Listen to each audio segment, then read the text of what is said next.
Live షోకి తిరిగి స్వాగతం. ఇక అతిథుల పరిచయం. శ్రీ బొడకుంట వెంకటేశ్వర్లు గారు, టీఆర్ఎస్ సీనియర్ నేత, శాసన మండలి సభ్యులు, గతంలో లోక్సభ సభ్యులుగా కూడా పనిచేసిన సీనియర్ నేత. శ్రీ విష్ణువర్ధన్ రెడ్డి గారు, ఏపీ బీజేపీ యువమోర్చా అధ్యక్షుడు. శ్రీ కేకే మహేందర్ రెడ్డి గారు, కాంగ్రెస్ పార్టీ సీనియర్ నేత, పార్టీ అధికార ప్రతినిధి. శ్రీ జోగు రమేష్ గారు, శాసనసభ మాజీ సభ్యులు, వైఎస్ఆర్ కాంగ్రెస్ పార్టీ సీనియర్ నేత, విజయవాడ నుంచి మనకు అందుబాటులో ఉన్నారు. ఇక అలాగే తెలకపల్లి రవి గారు, ప్రముఖ విశ్లేషకులు, ప్రముఖ సంపాదకులు, వారు కూడా మనతో చర్చలో పాల్గొంటారు. ఇక మళ్ళీ తెరపైకి సెక్షన్ 8 ప్రస్తావనకు రావడం ఆసక్తికరమైన విషయం. గతంలో ఏపీ ముఖ్యమంత్రి, మంత్రులు, ఏపీ టీడీపీ నేతలు చేసిన డిమాండ్ను ఇప్పుడు తెలంగాణ కాంగ్రెస్ నేతలు, బీజేపీ నేతలు, ఇతరత్ర టీడీపీ నేతలు వీళ్ళంతా కూడా డిమాండ్ చేయటం, అప్పట్లో వ్యతిరేకించినటువంటి ఈ నేతలంతా ఇప్పుడు సెక్షన్ 8 ప్రస్తావన తీసుకురావడం ఒక ఆసక్తికరమైన విషయం. అదే సమయంలో ఏపీలో కాపు నేతలపై కేసులు పెట్టుతున్న వైనం 27 మంది నాయకులపై కేసులు పెడుతున్నట్లుగా, అంటే సభకు హాజరైనటువంటి ప్రముఖ నాయకులందరి మీద కేసులు పెట్టడం అనేది ఒక ఆసక్తికరమైన పరిణామంగా ఉంది. మరి అది వాస్తవం ఏ పక్షంలో? సో వీటి మీద ముందుగా వెంకటేశ్వర్లు గారు మాట్లాడతారు. వెంకటేశ్వర్లు గారు చెప్పండి, హైదరాబాద్లో శాంతి భద్రతలు క్షీణించాయని చెప్పి చాలా తీవ్రంగా ఆందోళన చెందుతూ మీ విపక్షాలన్నీ కలిసి, ప్రధానంగా ప్రత్యర్థులుగా ఉండే ప్రతిపక్షాలన్నీ కలిసి గవర్నర్ని కలిశాయి. ఇది మీ మీద ఎలాంటి ఒత్తిడి పెంచుతుంది? ఎలా నిజంగానే సెక్షన్ 8 అమలు చేయాలన్న డిమాండ్తో మీరు ఎంతవరకు ఒప్పుకుంటారు? ప్రధానంగా వాళ్ళందరూ కలిసి చేస్తున్నట్టనే దాంట్లో అర్థమైపోయింది. ఇవాళ తెలంగాణలో ఆ పార్టీలకు స్థానం లేకుండా పోతా ఉంది. ఎందుకంటే మొన్న వరంగల్లో జరిగిన ఎన్నికల్లో చూసాం, అన్ని పార్టీలకు కూడా డిపాజిట్ పోయింది. 23 పార్టీలు పోటీ చేస్తే 22 పార్టీలకు, ప్రధాన ప్రతిపక్షాలైన పార్టీలకు కూడా డిపాజిట్లు పోయినాయి. ఇక్కడ కూడా మొదటి నుంచి కూడా చాలా దుష్ప్రచారాలు చేశారు. ఈ ఎన్నికల్లో టీఆర్ఎస్కు బలమే లేదు, గత ఎన్నికలలో పోటీ చేయలేదు, ఈసారి అసలే వీళ్ళకి ఏమి రావు అనేది ప్రచారాలు కూడా చేసింది. చేసిన ధర్మినాలో 4:45 వరకు కూడా ఎలాంటి సంఘటనలు జరగలేదు. అదేవిధంగా 15 నిమిషాలలో అదేదో జరిగినప్పుడు వీళ్ళు ఆ స్టేషన్ దగ్గరికి వెళ్ళడం, ఈ రకంగా అక్కడ కోపోద్రక్తులే జరిగినాయి. చాలాసార్లు గతంలో కూడా ఎలక్షన్స్ అప్పుడు ఓల్డ్ సిటీలో జరుగుతూనే ఉన్నాయి. ఇదే మొదటిసారి కాదు. కాంగ్రెస్ అధికారంలో ఉన్నప్పుడు కూడా జరిగాయి, తెలుగుదేశం అధికారంలో ఉన్నప్పుడు కూడా జరిగాయి. వాళ్ళు ఏంటంటే ఇది మా దగ్గర ఏదో పట్టాలాగా వాళ్ళు అట్లా భావిస్తున్నారు, అయినా కూడా బందోబస్తులు పెట్టి అది చేస్తూ ఉన్నారు. తక్షణమే ఇప్పుడు ఎవరైతే, ఇప్పుడు వాళ్ళ మీదనే కాదు, ఈవెన్ మన డిప్యూటీ సీఎం గారి కొడుకు పైన, వాళ్ళ ఆఫీస్ పైన కూడా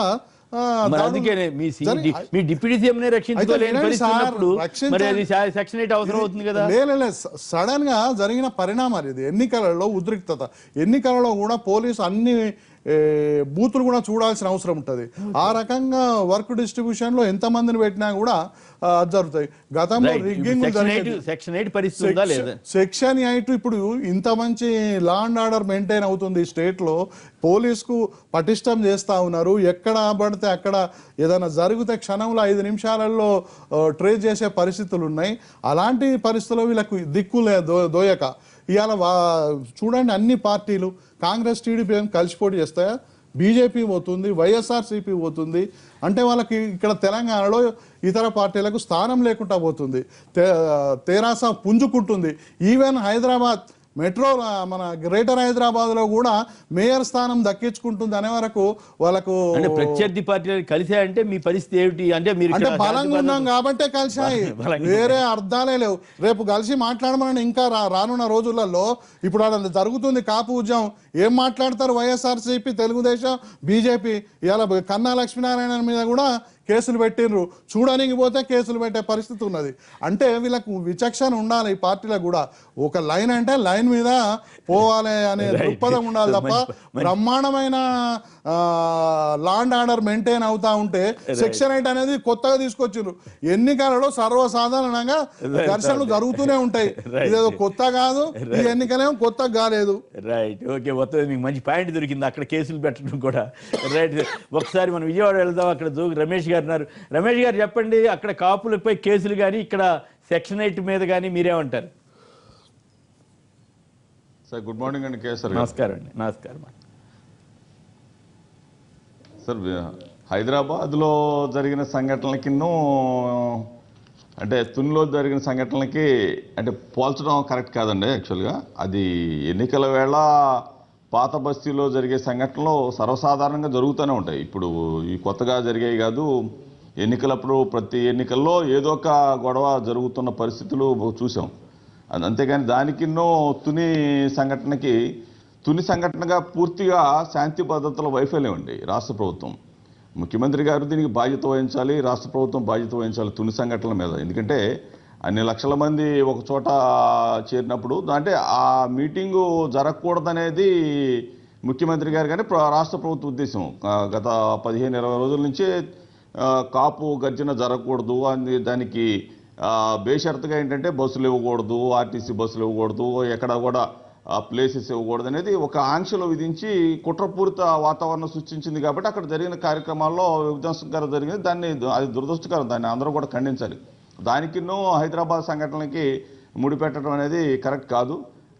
ఏమైనా కానీ తుని సంఘటన కొన్ని విధ్వంసకర శక్తులు చేసింది, అది దురదృష్టకర సంఘటన. ఇది రాష్ట్ర ప్రభుత్వం పూర్తి బాధ్యత అండి, ముఖ్యమంత్రి గారే బాధ్యత.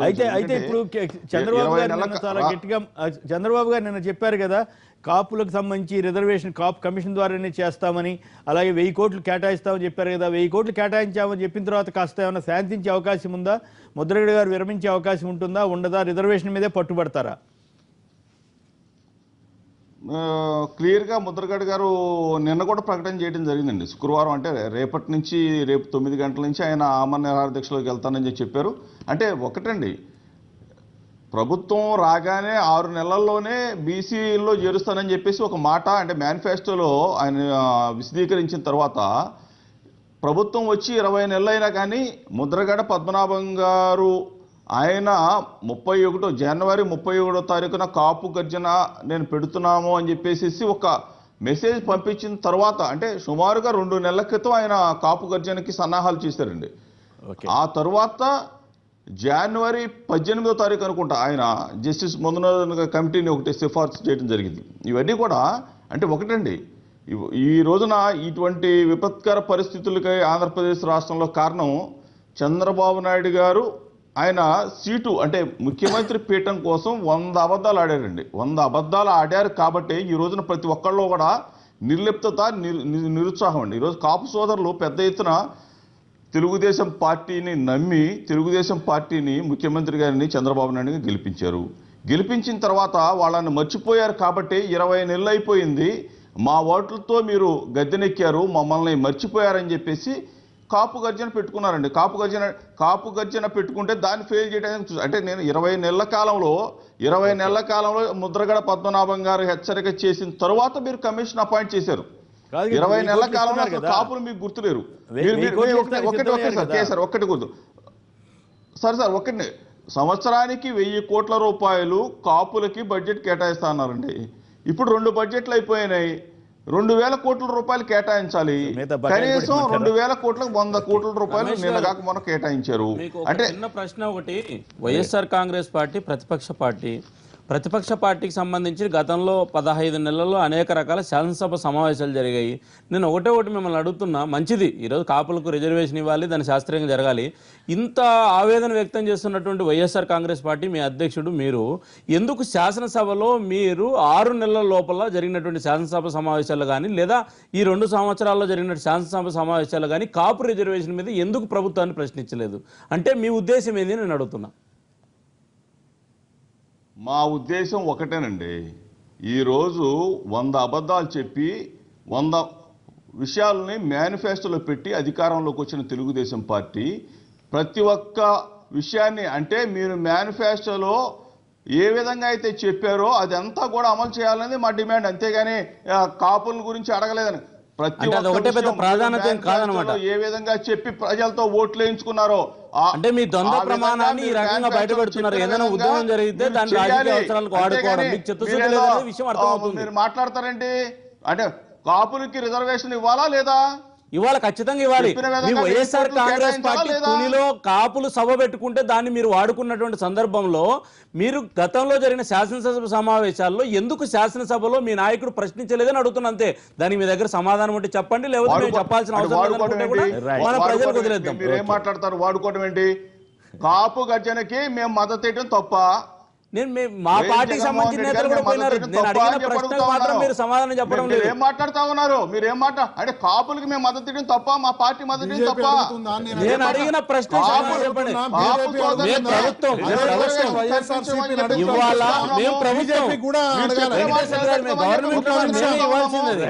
అయితే వైఎస్ఆర్ కాంగ్రెస్ పార్టీ ఎందుకు అడగలేదు శాసనసభ వేదిక మీద?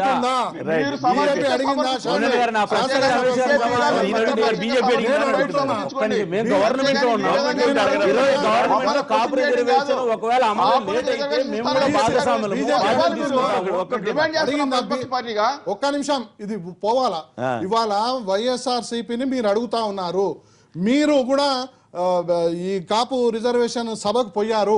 మీ కన్నా లక్ష్మీనారాయణ ఒక ఇంపార్టెంట్ లీడర్ కూడా వెళ్ళాడు, ఆయన మీద కేసు బుక్ అయింది. వాళ్ళ మీరెందుకు ఈ సమావేశాలు అడగలేదు? ఇవాళ వినండి, చంద్రబాబు నాయుడు అమలు కాని హామీలు చాలా చేశాడు. ఈవెన్ రుణమాఫీ విషయంలో గానీ, డాక్రా మహిళల విషయంలో గానీ అంతులేని చేశాడు. కాబట్టి చాలా సమస్యలు ఒకసారి డిబేట్ పెడదాం. టీఆర్ఎస్ పార్టీ ఏం ఎన్నికల మేనిఫెస్టో ఇచ్చింది, టీడీపీ మీరేం కొమ్మినేని గారు, వైఎస్ఆర్ కాంగ్రెస్ పార్టీ శాసనసభలో వాళ్ళు మాట్లాడలేదంటే వాళ్లకు ఈ రోజు జరిగినటువంటి ఉద్యమాన్ని రాజకీయ అవసరాలకు వాడుకోవడానికి ప్రయత్నం చేశారు. ఏదేమైనా రిజర్వేషన్ ఇవ్వద్దని కానీ కాపులకు న్యాయం చేద్దామని భారతీయ జనతా పార్టీ మేము చెప్పడం లేదు. అయితే వైఎస్ఆర్ కాంగ్రెస్ పార్టీ చిత్తశుద్ధి లేదనే విషయాన్ని మాత్రం గుర్తు చేస్తారు. మాట ఇచ్చి తప్పటం న్యాయమా? మీరు మాట్లాడలేరు, మీ మిత్రపక్షం మీరు మాట్లాడలేరు, కానీ మీరు మళ్ళీ మాకు చెప్తా ఉన్నారు. మీ మిత్రపక్షం మీరు మాట్లాడండి, చెప్పండి. ముఖ్యమంత్రి గారు అబద్ధాలు చెప్పి గద్దెనెక్కాడు, రిజర్వేషన్ ఇవ్వమని చెప్పండి మీరు. రైట్, ఓకే ఒక్క నిమిషం మళ్ళీ మాట్లాడదాం. రవి గారు, ఇక్కడ ఇంట్రెస్టింగ్ ఆస్పెక్ట్ ఏమంటే, ఇక్కడేమో సెక్షన్ 8లో అన్ని పార్టీలు, ప్రధానంగా కాంగ్రెస్ తోటి టీడీపీ, బీజేపీ, వైఎస్ఆర్ కాంగ్రెస్ నాలుగు కలిసి జానారెడ్డి గారి నాయకత్వంలో గవర్నర్ దగ్గరికి వెళ్ళి సెక్షన్ 8 డిమాండ్ చేశాయి. అక్కడేమో సరే ఈ గొడవ నడుస్తోంది. BJP, TDP, BJP, YSR Congress ముగ్గురు నేతల మీద కేసులు పడ్డాయి. ఈ పరిణామాలను మీరు ఎట్లా విశ్లేషిస్తారు? ప్లస్ చంద్రబాబు గారు నిన్న కాపు కమిషన్ మీద స్పష్టంగా చెప్పారు, అది కమిషన్ తోటే అవుతుందని, 1000 కోట్లు ఇస్తామని చెప్పారు. సో అది కొంత మంచి పరిణామమే కదా, దాని మీద కూడా మాట్లాడు. ఇప్పుడు మజ్లిస్ చేసిన దాడి చాలా దుర్మార్గమైందని చెప్పాలండి. ప్రతిపక్ష నాయకుడి మీద, ఉప ముఖ్యమంత్రి మీద. ఇదంతా అయిన తర్వాత కూడా పాలకపక్షం నుంచి ఉండాల్సిన రాజకీయ స్పందన లేదు. పోలీసు స్పందన ఉంది, సాంకేతిక స్పందన ఉంది తప్ప వాళ్ళ అధికార పత్రికలు దాన్ని కనీసం దౌర్జన్యం, దాడి అని కూడా రాయలేదు. రాజకీయ ఘర్షణలు అని మాత్రమే రాశారు. దాడిని కూడా రాయలేదు. రాజకీయ ఘర్షణలనే రాశారు. ఇప్పుడు మిత్రులు చెప్పే చూస్తున్నా లేదు. ఇప్పుడు మామూలుగా ఎన్నికలు జరిగితే ఒక మేయర్ దొరుకుతాడు. హైదరాబాద్ ఎన్నికలు జరిగితే మనకు ఒక ముఖ్యమంత్రి కూడా దొరికారు. ఆయన కేటీఆర్ గారు చేసిన వ్యాఖ్యానం చూసినా జరుగుతూ ఉంటాయి పాత బస్తీలో ఇట్లాంటివి. అవి వాటికి అవి జరగవండి యాదృచ్ఛికంగా, అవి జరుపుతారు. పాత బస్తీ కాదు, నేత బస్తీ అని. అక్కడ కొంతమంది నేతలు షహర్ హమారా అంటే షహర్ తుమారా, పురాణ షహర్ హమారా అనేటటువంటి ఒక నినాదాన్ని టీఆర్ఎస్ కూడా పూర్తిగా అధికారబద్ధం చేసింది. కానీ ఈ ఘటన జరిగిన తర్వాత కూడా చర్య తీసుకోకపోతే మనం ఒక విధంగా శుతిమెత్తగా మాట్లాడే ధోరణి మాత్రం భవిష్యత్తుకు మంచిది కాదు. సరే, ఇప్పుడు 3 పక్షాలు సమావేశమైనాయి. ఈ 4 పక్షాలు ఒకటి కొద్దిగా గొప్పవాడు. వామపక్షాలు ఎందుకు పిలవలేదు? నేను అడిగాను, నాకున్న సమాచారం మేరకు పిలవలేదు వామపక్షాలను. ఎందుకు పిలవలేదో మరి. పాత బస్తీలో ఏమైనా ఓవైసీ సోదరులతో ఘర్షణ పడింది ఏదైనా ఉంటే మధు ఒకటే పడ్డాడు నిజానికి సిపిఎం ఎంపీ. వాళ్ళని ఎందుకు పిలవలేదో నాకు తెలియదు. ఉప్పు నిప్పుగా ఉండే కాంగ్రెస్, టీడీపీ, బీజేపీ, కాంగ్రెస్ జరిగాయి. జాతీయ స్థాయిలో బీజేపీ కాంగ్రెస్ కుదరదు, రాష్ట్ర స్థాయిలో కాంగ్రెస్ టీడీపీకి కుదరదు. మరి వీళ్ళంతా ఎలా కలిసారో మనకు తెలీదు. కానీ అసలు ఈ అవకాశం ఇచ్చిన మటుకు టీఆర్ఎస్ ప్రభుత్వం కఠినమైన చర్యలు ముందు రాజకీయంగా వ్యతిరేకించాలి కదా. అది అయిన తర్వాత వీళ్ళందరూ వెళ్ళారు, చర్య తీసుకోమని అడిగారు, బాగానే ఉంది. ఇక్కడ సెక్షన్ 8 యొక్క రిలవెన్స్, ఆంధ్ర నేతలు అడుగుతున్న సెక్షన్ 8 తెలంగాణ నేతలు సెక్షన్ 8 యొక్క రిలవెన్స్ ఏంటి? సెక్షన్ 8 చర్చ వచ్చి ఉంటే కార్పొరేషన్ ఎన్నికలప్పుడు వచ్చి ఉండాలి. మనం చర్చలు చాలా చేసాము, ఇది సీమాంధ్ర వర్సెస్ తెలంగాణ కాకూడదు, మంచిది కాదన్నా, కాలేదు. అది చాలా మంచి పరిణామం. అదంతా అయిన తర్వాత మీరు సెక్షన్ 8 అని తీసుకొని వచ్చి, ఇవేం చొక్కాలు కాదు కదా, మనకు కావాల్సినప్పుడు తొడుకోవడానికి, లేనప్పుడు పక్కన పెట్టడానికి. సెక్షన్ 8 ఎందుకు వచ్చింది? మొత్తం కార్పొరేషన్ ఎన్నికల ప్రచారంలో ఏ ఒక్కరు దాన్ని ఎందుకు తేలేదు? 3వ మాట, సెక్షన్ 8 ఇప్పుడు ఉంది, అది కూడా గుర్తించాలి. గవర్నర్ కు సలహాదారులు ఇద్దరు ఉన్నారు, మంత్రి గారు వాళ్ళు ఉన్నారు, వాళ్ళు సలహాలు వాళ్ళ ఇస్తున్నారు. జీతభత్యాలు ఇస్తున్నారు. వాళ్ళ జీతభత్యాలు మనం భరిస్తున్నాం. సెక్షన్ 8 లేదు అని చెప్పడం కూడా అట్లా కాదుగా, దానికి గవర్నర్కి పూర్తి అధికారం ఇవ్వడానికి కేబినెట్ ఒప్పుకోలేదు. తెలంగాణ కేబినెట్ నో అంది. అవన్నీ సాంకేతిక చర్చలండి. సెక్షన్ 8 ప్రకారం కాదు కాదు, సరే అది అమలు అవుతుందా లేదా అనేది పక్కన పెడితే ఆంధ్ర ప్రాంత సెటిలర్ల కోసం రక్షణ కోసం అని చెప్పినటువంటి సెక్షన్ 8 ని ఇప్పుడు తెలంగాణ ప్రజల రక్షణకు వాడుకోవాల్సిన నేను అదే చెప్పబోతున్నా. ఇప్పుడు గవర్నర్లకు వాళ్ళు ఏం సలహాలు ఇస్తారు, ఏం చేస్తారు అనేది అది సాంకేతికమైన సందర్భ చర్చ, అంతేగాని శాశ్వతంగా సెక్షన్ 8 ఉంది. ఇక్కడ ఉపయోగించుకోవడం అంటే ఇప్పుడు ఎమ్మెల్సీలో 5 ఉంది అనుకోండి, విభజన చట్టంలో 100, 101 నిబంధనలు ఉన్నాయి. ఎందుకున్నాయి? విభజన సమయంలో 2 రాష్ట్రాల మధ్య ఒడిదుడుకులు వస్తే ఏమైనా సర్దుకోవడం కోసం 100, 101 పెట్టారు. దాన్ని టీఆర్ఎస్ ప్రభుత్వం దేనికి వాడుకుంటుంది? కార్పొరేషన్ ఎన్నికల్లో ఎమ్మెల్సీలకు, మన ఎమ్మెల్సీ మిత్రులు కూడా ఉన్నారు, కోఆప్ చేసుకోవడానికి. అంటే ఈ సెక్షన్లు, చట్టాలు ఇవన్నీ కూడా ఒక విధంగా రాజకీయ ప్రయోజనాల కోసం ఉపయోగించే ఒక జరుగుతుంది. ఇది మంచిది కాదు. ఇక రెండోది తుని. ఒక ఘటన జరిగినంత మాత్రాన ఒక రాష్ట్ర ప్రభుత్వం దీని అంతటిని మనం ఇది అనేటైతే, ఇప్పుడు తునిలో జరిగిన దానికి కూడా ఇక్కడ శాంతి భద్రతల వైఫల్యం అది ఇది అనే అవకాశం లేదేమో కదా. ఇంకో సెక్షన్ ఇప్పుడు మన మిత్రుడు విష్ణు చాలా వాళ్ళని అడుగుతున్నారు, బాగానే ఉంది. నేను కూడా అడిగాను. ఇప్పుడు పోలీసులకు సంయమనం పాటించమని చెప్పారు, కానీ ముఖ్యమంత్రి గారు ఏం సంయమనం పాటించారు, ప్రతిపక్ష నాయకుడు ఏం సంయమనం పాటించారు? వాళ్ళేమి రాజకీయ నాయకులకు సంయమనం అక్కర్లేదు. స్పీకర్ గారు ఏం సమయం. ఇంకొక మాట చెప్తున్నా, బీజేపీ మంత్రి గారు గుజ్జార్ల తరహా ఆందోళన చేయాలని ముందే పిలిపించున్నాడు. జరగడానికి ముందే బీజేపీ మాజీ మంత్రి, ఇప్పుడున్న ఒక మంత్రి గుజ్జార్ల తరహాలో ఆందోళన చేస్తే తప్ప మనకు రిజర్వేషన్ రావు, కాపు సోదరులరా మీరు బహుపరాకర ఆయన పిలిపించున్నాడు. అంటే నేను చెప్పేది ఏమంటే, ఈ కులాలు, ఈ సమస్యలను ఇష్టానుసారం రాజకీయ అవసరాల కోసం వాడుకోవటం, చెప్పడం ఇదంతా. ఇప్పుడు విష్ణు మాట్లాడే దాన్ని బట్టి ఒక విషయం ఉంది, కాపుల్లో తెలుగుదేశం వైసీపీ వాడుకోవడం కాదు, మాకు చాలా అవకాశం ఉంది, ఇంతవరకు మేము రాష్ట్రంలో అధికారంలోకి రాలేదు కాబట్టి ఆ నియోజకవర్గం మీరెందుకు అడగలేదు, మేము కదా పిలిపించామని చెప్పడం విష్ణు ప్రయత్నం లేదు. నా ఉద్దేశంలో కేంద్రం, రాష్ట్రం అందరూ కూర్చొని దీని మీద ఒక సహేతుకమైన పరిష్కారం చూడాలి. చంద్రబాబు గారు నేను చెప్పిన దాంట్లో కొత్త ఏం లేదు, ఆయన పాతదాన్నే మళ్ళీ చెప్తున్నారు తప్ప వ్యవధి. ఒకసారి మహేందర్ రెడ్డి గారు కూడా మాట్లాడడానికి ముందుగా శేఖర్ గారు మంగళగిరి నుంచి. శేఖర్ గారు నమస్కారం, మాట్లాడారు సార్. నమస్తే సార్, కేఎస్ఆర్ గారు చెప్పండి సార్. ఇప్పుడు రాష్ట్ర విభజన జరగక ముందు మన వాళ్ళు హైదరాబాద్ ని మొత్తం 2 ప్రాంతాలను విడగొడితే హైదరాబాద్ సపరేట్ ప్రాంతం లాగా ఇదే ఉంటది, పాత బస్తీ నుంచి గొడవలు స్టార్ట్ అవుతాయి అని చెప్పేదానికి ఇది ఒక నిదర్శనం సార్. ఎందుకంటే ఒక పిసిసి అధ్యక్షులు సైతం కూడా నిలబెట్టి కొట్టారంటే సామాన్యుడికి జీవితం చాలా కష్టతరంగా ఒక ప్రాంతం నుంచి. అలాంటిది చివరికి తెలంగాణలో ఉన్న పిసిసి అధ్యక్షులు లాంటి వాళ్ళు, తెలంగాణలో ఉన్న వాళ్ళే సెక్షన్ 8కి ప్రాధాన్యపడుతున్నారంటే ఏ పరిస్థితిలో ఉందో హైదరాబాద్ సిటీ అర్థం చేసుకోవాలి మనం. అక్కడ మరి అంత భయంకరంగా ఏం లేదులే మిత్రం, మేమంతా ఇక్కడే ఉంటున్నాం కదా. మరి మీరు మంగళగిరికి మాట్లాడారు కాబట్టి చెప్తున్నాం, మరి అంత ఆ ఘటన తప్పే, దాంట్లో అనుమానం లేదు. ఆ ఘటన వరకు ఖండించాలి. కాదుగా మరి ఒక రాంగ్ భయపడిపోతున్నారేమో అనే ఫీలింగ్ ఆ ఘటనలో. అయితే ఇక్కడ పాయింట్ ఏంటంటే, ఘటనలో మరి ఇదే తెలంగాణ కాంగ్రెస్ నేతలు, ఇదే తెలంగాణ టీడీపీ నేతలు, బీజేపీ నేతలు, తెలంగాణ బీజేపీ వీళ్ళందరూ సెక్షన్ 8 డామ్ డూమ్ అన్నారు కదా. అందుకోసం రైట్ మహేందర్ రెడ్డి గారు. ఇదే కాంగ్రెస్ కాదు, ఇదే షబ్బీర్ అలీ పాపం అతి సన్నిహితుడు, మిత్రుడు, దూత. నేను అడిగాను కూడా, ఏమో మొత్తం అసలు పాస్ వస్తే అంటే మీరు అలాగే అండదండగా ఉంటారు కదా అంటే, అవునండి పాలు పోసినట్టు అయిపోయింది అంటారు ఆయన. మళ్ళీ పోస్తారు. సెక్షన్ 8 అవసరం, ఏంటి అవసరమా కాదని దాన్ని ఆలోచించినట్టయితే, ముందుగాల ఈ రాష్ట్రంలో ఏదైతే ఇప్పుడు హైదరాబాద్లో జరిగిన ఎన్నికల నేపథ్యాన్ని పరిశీలించినట్టయితే, సరే పదము కొంచెం ఆర్షి ఉన్నప్పటికి కూడా దొంగలు ఊరు పంచుకున్నట్టు ఇంతకుముందు పెద్దలు చెప్పినట్టు, నయా షమారా అమారా పురాణ షమారా తుమారా, నువ్వు ఇక్కడ వేరే ఎక్కడికి రానియను, నువ్వు అక్కడికి రానియద్దని చెప్పి వాళ్ళు. ఎవరు దొంగలు?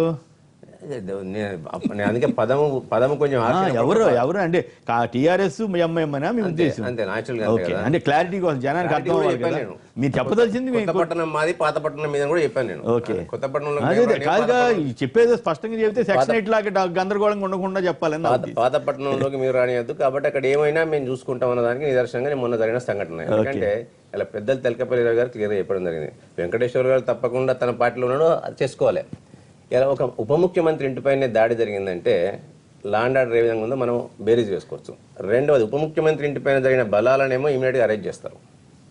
అదే పిసిసి అధ్యక్షుడు షబ్బీర్ అలీ గారు పోతున్న వాహనం మీద ఎంపీ గారు ఆ వాహనాన్ని పగలపెట్టినప్పుడు ప్రత్యక్షంగా వీడియో ఫుటేజ్లు అవన్నీ ఉన్నప్పుడు కూడా బహిరంగంగా అవుపడుతుంది, వారిని ముట్టుకోరు. రెండవది, షబ్బీర్ అలీ గారి పైన కానీ ఆ వాహనం పైన జరిగిన నిందితులు ఎవరైతున్నారో అప్పుడే పోలీసులు పట్టుకున్నారు వాళ్ళను.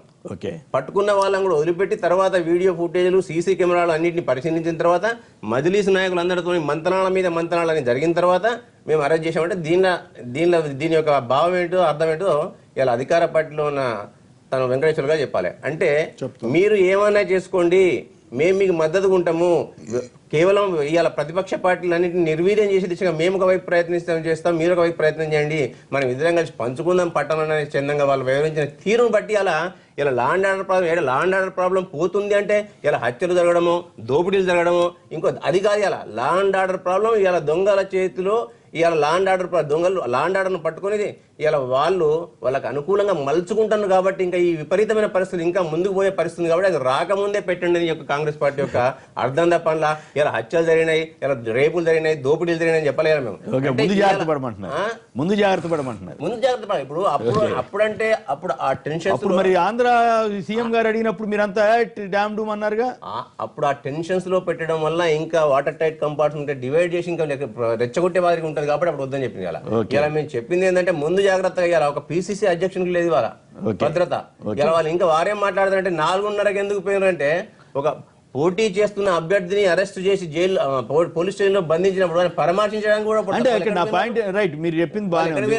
ఒక ఇన్సిడెంట్ జరిగింది, పెద్ద ఇన్సిడెంటే, పెద్ద నాయకుల మీద దాడి జరగడం తప్పు. దాంట్లో ఒక ఇన్సిడెంట్ ఆధారంగా మొత్తం హైదరాబాద్ లో శాంతి భద్రతలు లేవు అని చెప్పి అనే నిర్ధారణకు వచ్చేస్తారు. పార్టీ అధినేత పైన ఒక కౌన్సిల్ యొక్క ముఖ్య నేత పైన జరిగినప్పుడు అంటే వాళ్ళకే సెక్యూరిటీ లేనప్పుడు ఇంకా రాష్ట్రంలో సామాన్య మానవునికి ఏం సెక్యూరిటీ ఉంటుందనే ప్రశ్న ఉండదనేది మీ ఉద్దేశం. వాస్తవమా కాదా అది మీ అభిప్రాయం మీరు చెప్పండి. నేనైతే వాస్తవమా కాదా అనే దాంట్లో మొత్తం ప్రజలందరూ గందరగోళం. అంటే నా పాయింట్ ఏంటంటే, అంటే మీ పార్టీ నాయకులకి నేతలకి ఇబ్బంది వచ్చినప్పుడే మీకు సెక్షన్ 8 గుర్తు వస్తుంది. మామూలు ప్రజలు ఎంత ఇబ్బంది పడినా మీకు సెక్షన్ 8 అవసరం లేదు. అప్పుడు సెక్షన్ 8 ఎందుకు వద్దన్నారు? నేతల మీద ఇబ్బంది, నేతలకు ఇబ్బంది వస్తేనే సెక్షన్ 8, ప్రజలకు ఇబ్బంది వస్తే సెక్షన్ 8 అన్నది నా ప్రశ్న. ఆ రోజు ప్రజలకు వరకు ఇబ్బంది రాలేదు, రాకుండా ఉండాలని చెప్పి మేము ముందున్నాం ఆ రోజు. ఎందుకంటే అధికారంలో సెక్షన్ 8 వద్దన్నారు కదా, సెక్షన్ 8 వద్దన్నారు కదా. ఏపీ ముఖ్యమంత్రి గారు ఆంధ్ర పోలీస్ స్టేషన్ పెడతానంటే మీరంతా ఏమని అన్నారు ఆ రోజున? ఆయన కూడా అప్పుడు అన్నాడు, ఇప్పుడు అంటలేదు. మంత్రులు లేదా టీడీపీ నేతలు. ఇప్పుడు మీరు అంటారు ఏంటంటే నా ప్రశ్నల్లా ఆంధ్ర నేతలకు వచ్చినప్పుడే సెక్షన్ 8 ప్రజలకు కాదా అన్నది నా ప్రశ్న. ఆ రోజు ప్రజలకు ఏమొచ్చిందని మేము అడుగుతున్నారు. మరి ఆ రోజు ప్రజల మీద ఎక్కడైనా దాడులు జరిగినాయా చెప్పండి ఒక ఎగ్జాంపుల్. మీరు నన్నుగాడు అడగాల్సింది, మీ పక్కన కూర్చున్నటువంటి టీడీపీ నేత.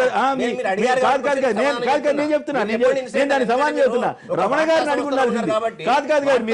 కాదు తెలంగాణ టీడీపీ నేత రమణ గారు మీ పక్కనే కూర్చున్నారు కదా. మరి ఏమయ్యా మీ నాయకులు అప్పుడు అంతా సెక్షన్ 8 అడిగారు కదా, అప్పుడు ఏం ప్రాబ్లం వచ్చింది అనుకుంటే బాగుండేది. అడిగిన దానికి సమాధానం చెప్పండి. ఏమంటున్నానంటే ఆ రోజు ఏ ఒక్క సెటిలర్ పైన, ఏ ఒక్క ఆంధ్ర పౌరుడి పైన ఇక్కడ ఎక్కడైనా దాడి జరిగిందా? ఏ ఒక్కరి ఆస్తులైనా ఇక్కడ తగలబెట్టబడ్డాయా? ఏ ఒక్కరి పైన ప్రాణ నష్టం జరగలేదు కాబట్టి ఆ రోజు వద్దని చెప్పిన వాళ్ళు, ఆ రోజు జరగలేదు కాబట్టి వద్దని చెప్పినా మేము జరగకుండా చూసుకుంటే బాధ్యత మాదన్నారు. జరిగింది ఇలా ఒక మీరు అన్నారు నాయకులకైనా అంటే నాయకునికే గదిలేనప్పుడు సామాన్యునికి ఏం గదని వాళ్ళు నేను అడుగుతున్నాను. వాళ్ళని అడగాల్సిన ప్రశ్న మమ్మల్ని కాదు. నాయకులకే రక్షణ కల్పించడం మీరేంటి అని కూడా ఒకటి మా సోదరుడు వెంకటేశ్వర్లు గారే చెప్పారు. ఓకే, ఏమి మా ఉప ముఖ్యమంత్రి మీద దాడి జరిగింది. ఈ రాష్ట్రంలో ముఖ్యమంత్రి, ఉప ముఖ్యమంత్రి అంటే రక్షణ ఏ రకంగా ఉంటుంది? సరే, వారు ఏమన్నా సమర్థించుకోండి, వారే చెప్పినారు కాబట్టి ఉప ముఖ్యమంత్రి దాడి అనేది. 2, దాడి చేసినటువంటి సాధారణ అల్లరిముక్కలు కాదు, ఒక పార్లమెంట్ సభ్యుడు, గౌరవ పార్లమెంట్ సభ్యుడు, ఎమ్మెల్యేలు. అంటే ఒకటి శాంతి భద్రతలు బాగుండాయని చెప్పుకోవడానికి టీఆర్ఎస్ ప్రయత్నం చేస్తే ప్రజలు నిర్ణయిస్తారు ఏమన్నట్టు. 2, ఎన్నికల సందర్భంలో గతంలో పోలిస్తే నేను కాంగ్రెస్ పార్టీని ఇక్కడ అభినందిస్తున్నా. ఎందుకంటే కిరణ్ కుమార్ రెడ్డి ముఖ్యమంత్రి ఉన్న సందర్భంలో ఏదైతే పాత బస్తీలో ఉన్నటువంటి పాత బస్తీలో ఉన్నటువంటి ఎవరైతే ఎంఐఎం సంబంధించినటువంటి వాళ్ళ కేసులు ఏవైతే ఉన్నాయో వాటికి సంబంధించిన అరెస్ట్ చేసి జైలు పంపడం జరిగింది. ఈ రోజు టీఆర్ఎస్ పార్టీకి సంబంధించినటువంటి వ్యక్తులు నేను అడిగేది ఏంటంటే, ఈ రోజు కూడా అక్బరుద్దీన్ వేసింది, అసదుద్దీన్ వేసింది, నేనే కంప్లైంట్ ఏంటో, నేను ఇచ్చిన కేసు మీద ఆయన మీద ఎఫ్ఐఆర్ రిజిస్టర్ అయింది, వేరే వాళ్ళు కూడా కాదు, నేనే కంప్లైంట్ రిజిస్టర్ కంప్లైంట్. ఈ రోజు కూడా టీఆర్ఎస్ పార్టీ అరెస్ట్ చేయలేదు. అంటే ఒకటే ఇప్పటికీ నా కేసులు ఇప్పటికీ అరెస్ట్ చేయలేదు. ఈ రోజు కూడా అన్ని కేసులు కలిపి లేదు ఇవ్వలేదు. కోర్టు ఇవ్వకుండా ఏం చెప్పిందంటే, నీ ఇష్టానుసారం నువ్వు అందరి మీద మాట్లాడేసి, నీకు రక్షణ కల్పించిన పోలీసుల మీద మాట్లాడి, డాక్టర్ల మీద మాట్లాడి, పౌర సమాజం మీద మాట్లాడితే ఆ కేసులని కలపాల్సినటువంటి అవసరం లేదు. ఒకవేళ నా పరిధిలో నేను ఒకవేళ చేస్తే కూడా రేపు వేరే రాష్ట్రాల్లో పోయి నీ మీద కేసులు పెడతారు, కాబట్టి నేను ఎక్కడ పోవాలని జస్టిస్ నరసింహారెడ్డి గారు చెప్పడం జరిగింది. అంటే ఒకటి, ఈ రోజు హైదరాబాద్ లో శాంతి భద్రతలు బాగా ఉన్నాయంటే రేపు టీఆర్ఎస్ పార్టీ సంబంధించినటువంటి కేసీఆర్ మీద కూడా దాడి జరుగుతుంది. ఒకటి. 2, ఈ రోజు అన్ని రాజకీయ పార్టీలు ఒక ప్లాట్ఫామ్ మీదకి వచ్చినాయంటే మీ బలం పెరిగిందని కాదు, మీ దుర్మార్గాలు ఏ స్థాయికి వచ్చినాయనేటువంటి విషయాన్ని టీఆర్ఎస్ పార్టీ గుర్తుపెట్టుకోవాలి. 2వ విషయం, ఈ రోజు హైదరాబాద్ సంబంధించినటువంటి ఎంఐఎం ఆగడాల సందర్భంలో, ఎన్నికలు జరిగే సందర్భంలో పోలీసులు ముందు ప్రికాషన్స్ తీసుకునే సంప్రదాయం ఉంది. వాళ్ళు ఎన్నికల్లో పోటీ చేయలేదండి. అక్బరుద్దీన్ ఓవైసీ, అసదుద్దీన్ ఓవైసీ లేదా బిలాల్ ఆ పార్టీ సంబంధించిన మిగతా ఎమ్మెల్యేలు ఎవరు కార్పొరేటర్లుగా పోటీ చేయలేదు. కాబట్టి ఏం చేయాలా, వీళ్ళ యొక్క ట్రాక్ రికార్డు పరిశీలన తీసుకొని పెద్ద పెద్ద నాయకులను హౌస్ అరెస్ట్ చేస్తారు. మరి టీఆర్ఎస్ పార్టీ ఎందుకు చేయలేదు? కాబట్టి మహేందర్ రెడ్డి గారు చెప్పేది కరెక్ట్, పాత బస్తీ అంతా మీరు చూసుకోండి, కొత్త బస్తీ అంతా మేము చూసుకుంటాము, ఈ 2 కలిపేసి హైదరాబాద్ మనం కబ్జా చేసుకుంటాం. కాబట్టి 2ది కాపు రిజర్వేషన్ సంబంధించి మాట్లాడుతున్నాను. వెంకటప్పారావు గారు హబ్సీగూడ నుంచి లైన్ లో ఉన్నారు. వెంకటప్పారావు గారు నమస్కారం అండి. మాట్లాడండి. హైదరాబాద్ లో సెక్షన్ 8 పెట్టాలా, నాయకులకు ప్రాబ్లం వచ్చినప్పుడు పెట్టాలా, జనానికి ప్రాబ్లం వచ్చినప్పుడు పెట్టాలా? ఇప్పుడు ఒకటి సార్, ఇప్పుడు ఏది పెట్టాలన్నప్పటికీ ఇప్పుడు జనాల కోపం రావటం అంటే, ఇప్పుడు శాంతి భద్రతలు హైదరాబాద్ మహానగరంలో బాగా ఉన్నాయని చెప్పి చెప్తున్నారు. నిజంగానే బాగున్నాయండి, అందులో ఏమాత్రం సందేహం లేదు. బాగున్నాయి అంటే మరి మీరు భయపడాల్సినంత లేదు అని చెప్తున్నారు. భయపడాల్సినంత లేదు, డెఫినెట్ గా లేదు. టీఆర్ఎస్ యొక్క పరిపాలనా విధానం అంతా కూడా బాగుంది, దాన్ని మనం ప్రశంసించాలి. కానీ ఇక్కడ ఒకే ఒక విషయం ఏంటంటే, అందరికీ కూడా ఇబ్బందికరమైన విషయం ఏంటంటే, పాత బస్తీలో ఉన్న కొంతమంది యువకులు ఏదో తప్పు చేశారు అని చెప్పి అరెస్ట్ చేసి వాళ్ళని లోపల పెట్టడం, వాళ్ళ మీద కేసులు పెట్టడం అనేది చాలా సందర్భాల్లో జరిగింది. దానిలో కొంతమంది ఎవరైనా నేరస్తులు ఉంటే ఉండొచ్చు, లేకపోవచ్చు. కానీ నిజమైన నేరస్తులు ప్రజలని రెచ్చగొట్టి భయభ్రాంతులకు గురి చేసి దాడి చేస్తున్న వ్యక్తులు, ఎంఐఎంకు సంబంధించిన వ్యక్తులు, పెద్దలు, వాళ్ళని ఎందుకు అరెస్ట్ చేయలేకపోతుంది ప్రభుత్వం? వాళ్ళ మీద ఎందుకు యాక్షన్ తీసుకోలేకపోతుంది ప్రభుత్వం? వాళ్ళతో వెళ్లకున్న లాలూచి ఏమిటి? దీని మీద పూర్తి దృష్టి పెట్టి వాళ్ళని అరెస్ట్ చేసి లోపల పెట్టినట్లయితే ఇదంతా సద్దుమణుగుతుంది. ఎందుకంటే రెచ్చగొట్టే మాటలు ఎన్ని సందర్భాల్లో, ఎన్ని సభల్లో వాళ్ళు చేశారు, ప్రజలందరూ చూస్తున్నారు. స్వయంగా మన ఎన్టీవీలో కావచ్చు, మిగతా మీడియాలో కావచ్చు, అసలు కాళ్ళు పెట్టి తంతు ఉంటే ఒక వ్యక్తి ఎంతవరకు సమస్య అంటే అది ప్రజాస్వామ్యంలో ఇది ఎంతవరకు ఇదని చెప్పి నేను చెప్తున్నాను. తర్వాత అలాంటి వ్యక్తులు ఎందుకు అరెస్ట్ చేయలేదు ఇంతవరకు? ప్రభుత్వం వాళ్ళ మీద ఎందుకు యాక్షన్ తీసుకోలేదు? కారకులైన వ్యక్తులు, నేను అడిగేది కుర్రకారులు కాదండి. ఆ కుర్రవాళ్ళందరూ రెచ్చిపోయి వీళ్ళ మాటలు విని వచ్చేసి దాడి చేస్తున్నారు. కానీ ఆ రెచ్చగొట్టుతున్న పెద్ద మనుషులు ఎవరైతే ఉన్నారో వాళ్ళు ఇమీడియట్లీ అరెస్ట్ చేయాలని చెప్పి మా అభ్యర్థన ప్రభుత్వానికి. రైట్, బాగా మాట్లాడారు అప్పారావు గారు. ఇప్పుడు మీరు బ్రేక్ తర్వాత మాట్లాడదు కానీ వెంకటేశ్వర గారు, ఇప్పుడు ఒక చిన్న విరామం తర్వాత లైవ్ షో కొనసాగుతుంది.